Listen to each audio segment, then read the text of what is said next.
You set me up perfectly for my first guest, Republican Senator Marsha Blackburn, who sits on the Senate Judiciary Committee. Great to see you, Senator. You too. You know what? Let's start with what your co-senator, Graham, says, that the Judiciary Committee is going to begin looking into all of this in early June. So the clock is ticking pretty quickly now.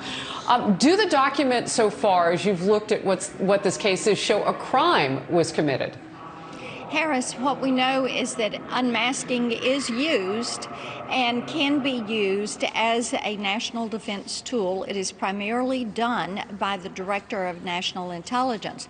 What we want to find out is who leaked the information. Now, that's where the crime comes in, and we will do a deeper dive on that. You can expect us to work through the summer, working back through this, calling people, subpoenaing people, bringing them before the committee. The first one we're going to hear from is General Flynn, and that is going to be in early June.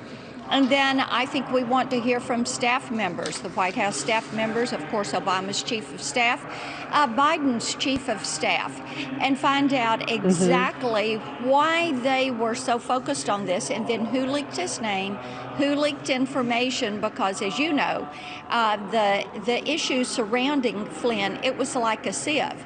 And what we know is somebody cooked up this plot, somebody gave an order, somebody did the dirty work. Flynn and the Trump administration have paid an incredible price, and the American people have footed the bill for all of this conspiracy that is taxpayer funded and made its way all the way to the Oval Office and is documented in a January 5th meeting.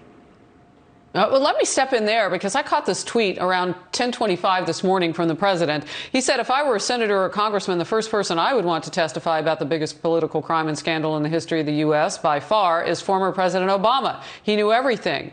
Do you think that we would see the former president? One of the things I think will be instructive to us is calling staff members who have been a part of this process, calling people from the ambassador's office, UN ambassador's office, Samantha Power, calling people that were working at ONDI, making certain that we are hearing from them. And then, of course, we would want to hear from Comey, who was quite involved, Susan Rice, who seemed to know an awful lot about this and was very concerned, Clapper, Brennan. They're all people we're going to hear from, along with McCabe and Strzok and Page. Joe Biden said this week about efforts to investigate Michael Flynn. Let's watch. I'll get your reaction. I know nothing about those moves to investigate Michael Flynn, number one. Number two, this is all about diversion. This is a game this guy plays all the time. I do want to press that. You say you didn't know anything about it, but you were reported to be at a January 5th, 2017 meeting where you and the president were briefed on the FBI's plan to question Michael Flynn. I was aware that they asked for an investigation, but that's all I know about it. Senator, what do you say? Well, I think maybe Joe Biden got caught in a little white lie because he signed the request. He made the request. That request went out under his name. And that is something that is going to be a little bit problematic for them. I think people are going to be looking as to why the vice president, then vice president, would have made that request. And what we have to realize is that, as I said, this made its way all the way to the Oval Office. They wanted to stop Michael Flynn. They wanted to throw roadblocks in place for the Trump administration, throw it off target. They felt like they had an insurance policy that would keep him from becoming president. It didn't work. He won. The American people elected Donald Trump to be president of the United States. And they absolutely cannot get over it.